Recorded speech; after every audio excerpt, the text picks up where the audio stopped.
नमस्कार। उत्तर प्रदेश की सत्ता में योगी आदित्यनाथ का होना मतलब अपराधियों, कुख्यातों, बदमाशों के नापाक मंसूबों पर लगाम लगना। योगी के पहले कार्यकाल में इसकी बानगी हम सब ने देखी। अब जब दूसरी बार योगी यूपी के सीएम बने हैं तो उनके तेवर और भी ज्यादा सख्त नजर आ रहे हैं। अपराधियों में योगी का खौफ ऐसा है कि वो खुद थाने में जा जाकर सरेंडर कर रही हैं। थानेदारों के सामने हाथ जोड़कर कह रही हैं कि हमें बख्श दीजिए, अब से कभी हम गलत काम नहीं करेंगे। जहां एक तरफ योगी राज में अपराधियों पर नकेल कसी जा रही है तो वहीं दूसरी तरफ मुजफ्फरनगर के कुख्यात बदमाश रहे विकी त्यागी की पत्नी भी पुलिस वालों के सामने गिड़गिड़ा रही है। दरअसल विकी की पत्नी मीनू त्यागी अंबेडकर नगर जेल में बंद है। मीनू को अपनी जान का खतरा सता रहा है। मीनू ने तो जेल अधिकारियों के खिलाफ ही बयान देते हुए कह दिया कि वो उसे मारने की साजिश रच रही है। मीनू की सास ने भी पुलिस अधिकारियों पर बहू मीनू को तंग करने के आरोप लगाए हैं। साथ ही मानवाधिकार आयोग को पत्र लिखकर अपनी बहू की जान की सुरक्षा के लिए गुहार लगाई है। उन्होंने कहा, जैसे मुन्ना बजरंगी को जेल में मारा गया था, ऐसे ही मेरी बहू को मारा जा सकता है। जरा सुनिए मीनू की सास का क्या कुछ कहना है। पूरा मामला यही है कि जैसे मुन्ना बजरंगी को मारा था, ऐसे मेरी बहू को मारा जाएगा। उनका मतलब सोच यही है। वहाँ की जेल अधीक्षक हर्षिता मिश्रा, कांस्टेबल वीरेंद्र द्विवेदी और महिला कांस्टेबल खुशबू मौर्य, ये लोग हैं। ये बहुत ज़्यादा मतलब मारते पीटते भी हैं। कहते हैं कि हमें 50,000 रुपये हफ्ता देगी तो यहाँ बैठेगी चैन से, नहीं तो यहाँ बैठने नहीं देंगे और तुझे मरवा कर। ये मैंने अपने फैक्स में भी लिखा हुआ है, लेकिन उसके बाद भी कोई प्रक्रिया नहीं हुई। मेरी बहू को बहुत ज़्यादा प्रताड़ित किया जा रहा है, बहुत परेशान किया जा रहा है। कौन है आपकी बहू और क्या था पूरा मामला? मीनू त्यागी, विक्की त्यागी घरवाली। कहाँ पर, इससे पहले कहाँ पर थी और कब? मुजफ्फरनगर जेल में थी 12 साल से। 12वां साल लग रहा है। अब अम्बेडकर भेजा, अम्बेडकर जेल। अम्बेडकर नगर कम से कम 5 महीने हो गए हूँ, 4-5 महीने। अब आप क्या चाहते हैं? मैं ये चाहती हूँ या तो उसे यहाँ बुलाया जाए या नहीं, या किसी अन्य जेल में। वो मैं ये भी नहीं कहती, वो किसी अन्य जेल में अच्छी किसी सुरक्षित जगह जहाँ उसे सुरक्षित रखा जाए वहाँ भेज दिया जाए। किस तरह का डर आपको बना हुआ है? मुझे डर ये बना हुआ है कि वहाँ उसकी हत्या हो सकती है, और जिस तरह का व्यवहार वो लोग कर रहे हैं उसके साथ में, ये तो जाहिर सी बात है। आप भी अंदाज़ा लगा सकते हैं इसका कि या तो काम कर, नहीं तो तुझे काम। वो तो वैसे ही मर जाएगी जब उस पर चला फिरा नहीं जाएगा, उठा बैठा नहीं जाएगा, तो उसके दम वैसे निकल जाएंगे। वो तो बहाना चाह रहे हैं, वो मारना चाह रहे हैं, उसे मारना।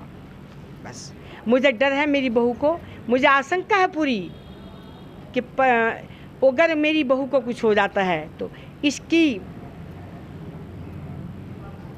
जो हैं क्या कहते हैं हर्षिता मिश्रा, वीरेंद्र द्विवेदी और खुशबू मौर्य, ये लोग जिम्मेदार होंगे।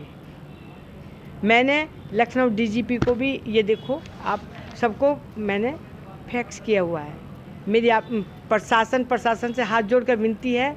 मैं बहुत दुखी हूँ, बहुत परेशान हूँ। आपको बता दें, मीनू त्यागी मुजफ्फरनगर जेल में हत्या के मामले में पिछले 12 साल से बंद थी। कुछ महीने पहले मीनू त्यागी को मुजफ्फरनगर से 900 किलोमीटर दूर अंबेडकर नगर की जेल में ट्रांसफर कर दिया गया। तभी से मीनू त्यागी अंबेडकर की जेल में बंद है, लेकिन यहाँ पर उसे अपनी जान जाने का डर सता रहा है। मीनू के वकील दुष्यंत त्यागी ने बताया कि मीनू के खिलाफ एक मुकदमा यहाँ पर गैंगस्टर का चल रहा है। उसमें विधानसभा चुनाव से पहले पुलिस प्रशासन ने आपस में मिलकर उसे अंबेडकर नगर जेल भेज दिया। इनकी क्या योजना रही ये वो नहीं कह सकते। वो बहुत बीमार हैं, उनकी रीढ़ की हड्डी में प्रॉब्लम है, रीढ़ की हड्डी में बहुत ज्यादा दिक्कत है, उनसे खड़ा भी नहीं हुआ जाता। वहां से जाने के बाद से लगातार फोन आ रही हैं और हमें पता चल रहा है कि जेल प्रशासन द्वारा उसे प्रताड़ित किया जा रहा है। सुनिए मीनू त्यागी के वकील का क्या कुछ कहना है। हाँ, ऐसा है कि ये हमारी क्लाइंट है मीनू त्यागी उर्फ वंदना।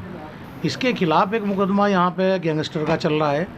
तो उसमें विधानसभा चुनाव से पहले पुलिस ने, प्रशासन ने मिलकर आपस में इसका चालान लगा दिया अंबेडकर नगर के लिए। और इनकी क्या योजना रही होगी ये मैं नहीं कह सकता, नहीं तो माननीय उच्च न्यायालय का आदेश भी से यहीं रखने का था। हमने अदालत में एप्लीकेशन दी, अपने प्रभाव से उन्होंने उस एप्लीकेशन को भी खारिज करा दिया। वो लिटिगेशन अभी हाई कोर्ट में पेंडिंग भी है, लेकिन इसके बावजूद इन्होंने अपनी मनमानी की और अंबेडकर नगर उस जेल में शिफ्ट कर दिया, जबकि वो बीमार बहुत है, उसकी रीढ़ की हड्डियाँ प्रॉब्लम है, L5, 4, 6 उसकी जो है बहुत ख़राब स्थिति में है, खड़ा नहीं हुआ जाता उससे।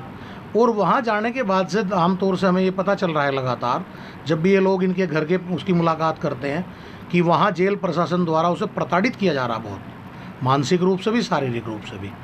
और अभी पिछले समय में तो उसने ये बताया 2-4 दिन पहले कि वो लगातार उससे जो है शारीरिक श्रम करा रहे हैं, बीमार अवस्था में भी, खाना नहीं देते हैं समय पे, और यहाँ तक की बात कही गई कि उसे तेरी हत्या करा देंगे जेल के अंदर ही। अब हम तो ये नहीं समझ पा रहे कि प्रशासन का इसमें क्या मामला, जेल प्रशासन का है, वो किससे प्रभावित हैं या इस महिला को क्या नुकसान पहुँचाना चाहते हैं। प्रतीत तो उनकी बातों से ये होता है कि उसे कोई गंभीर नुकसान पहुंचाने का इरादा वहां का जिला जेल प्रशासन रखे हुए है। और इस संबंध में जब हमें जानकारी मिली, इन्होंने यहाँ पैरोकारी की, हमें बताया, तो हमने इसमें एप्लीकेशन सभी अधिकारियों को दी, राष्ट्रीय महिला आयोग में दी, मानवाधिकार आयोग में दी, पुलिस के बड़े अधिकारियों को दी, DG जेल को भी एप्लीकेशन दी, कल हमने सब जगह मेल भी किए हैं, लेकिन अभी तक तो कोई कार्रवाई नहीं हुई है। और ये लोग मिलने गए, उससे मुलाकात की, उसने जेल के फ़ोन से भी इन्हें बताया रो रो के कि ये मेरी हत्या करा सकते हैं, मुझे मानसिक शारीरिक रूप से प्रताड़ित कर रहे हैं, मुझसे शारीरिक श्रम करा रहे हैं, और जबकि वो गंभीर रूप से बीमार है और उसकी बीमारी का कोई इलाज भी नहीं कराया जा रहा। जबकि यहाँ जेल में रहते हुए वो 4 बार तो लखनऊ KGMU में गई, एम्स में उसका इलाज हुआ, वो ऋषिकेश इलाज के लिए गई, मेरठ मेडिकल गई, सभी पेपर्स फाइल में हैं। हमने इस संबंध में अवगत भी कराया एप्लीकेशन देते हुए जेल प्रशासन को भी और अदालत को भी, लेकिन उसके बावजूद उसे ट्रीटमेंट भी नहीं मिल रहा है वहाँ पे। अब लगता है कि अब वो कितने दिन जिंदा रहेगी या क्या परिस्थिति है उसके साथ। बहरहाल मामले की गहनता से जांच शुरू कर दी गई है। देखना होगा इस मामले में अब क्या नया खुलासा होता है। मुजफ्फरनगर से नागरदत्त शर्मा की रिपोर्ट।